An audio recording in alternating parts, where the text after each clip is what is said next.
So finally, I am updating my Eugene deck. I got a chance to playtest it with the new promo that came out, the tournament promo or local tournament promo that is for Dragon Empire. It's well, you'll see it when I get into it, but like we were able to we had to cut out the Elba engine just because it was easier to make way bigger numbers without it. Even though the extra 10k to the front row was nice, but because I had to keep the girls in the back row, I really couldn't establish really good boosters, or if at all any boosters.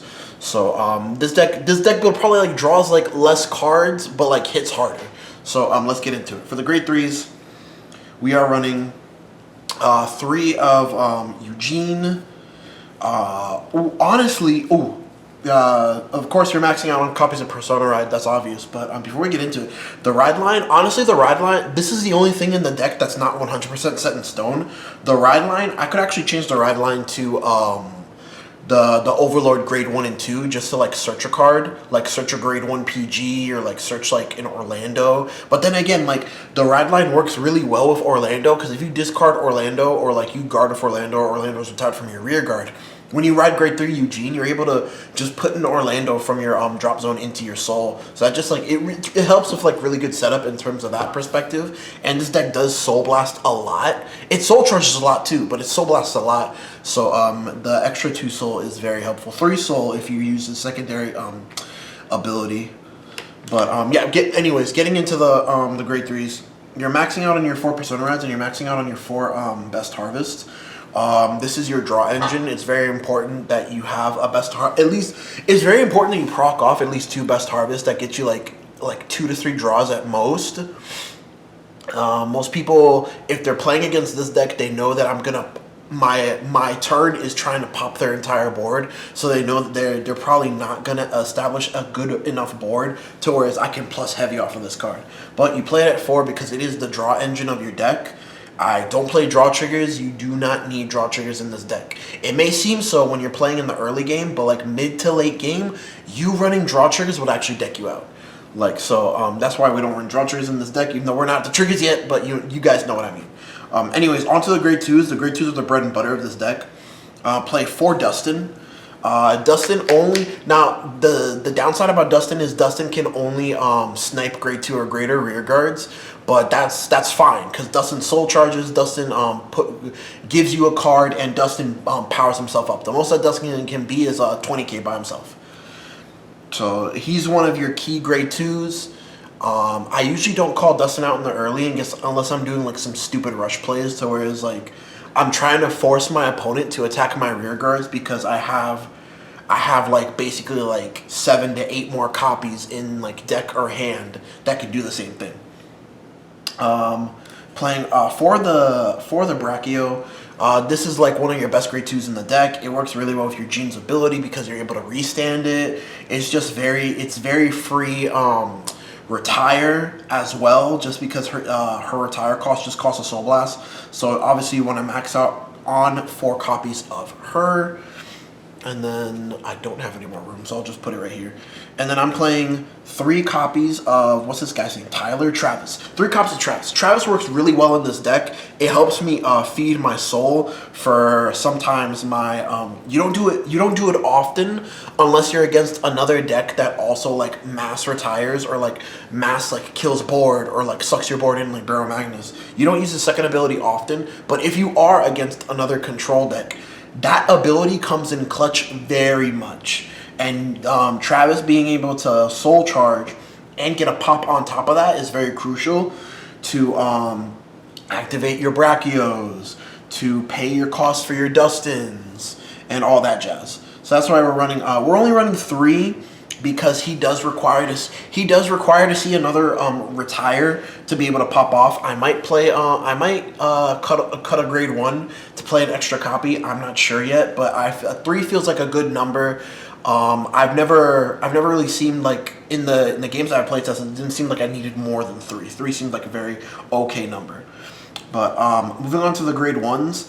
I do have this in foil. I lost it. I don't know where they are right now. I'm not going to buy extra copies. Like, I have like 12 copies of this card in a rare, so I'm just going to play the rare. 4 copies of Orlando. Like I said, Orlando works really well with your ride line. Works really well with Dustin. You don't counterblast in this deck besides Travis, so you being able to just suck this in Soul, call it back out for free, use it for your Vanguard's ability, put it back in Soul for power, and then call it back out is just very crucial, and it just helps me like build columns and build numbers. So 4 copies of that.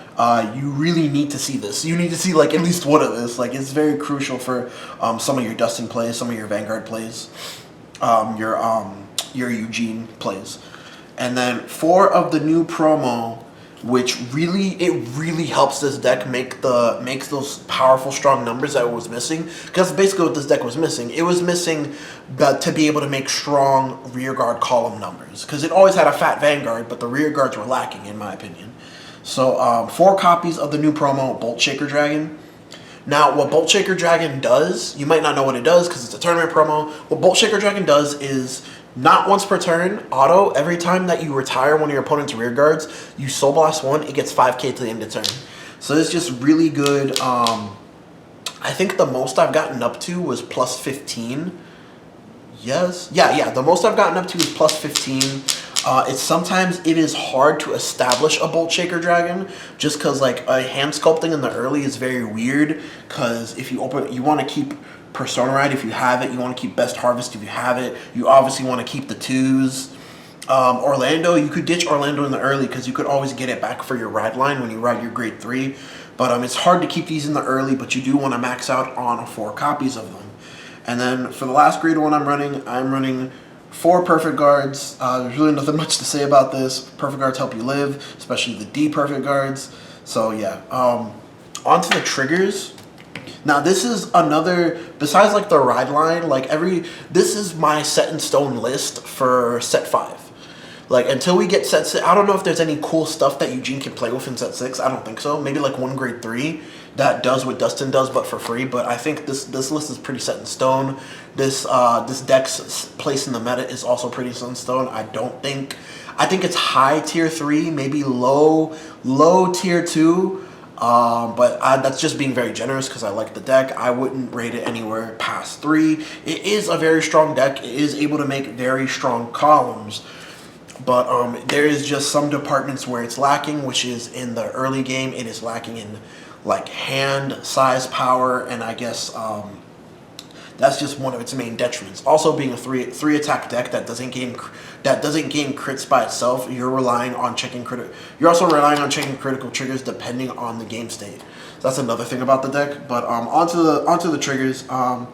For the Into Soul crits, I actually used this a couple times. It didn't come up like all the time, but it came up sometimes. So like I might as well just toss it in there. I was running the foil crits just because like in the elbow build of the deck, I didn't really need these, but because I'm not like hard set on never having a back row, this really comes in clutch, especially calling it off of Eugene's ability depending on the game state.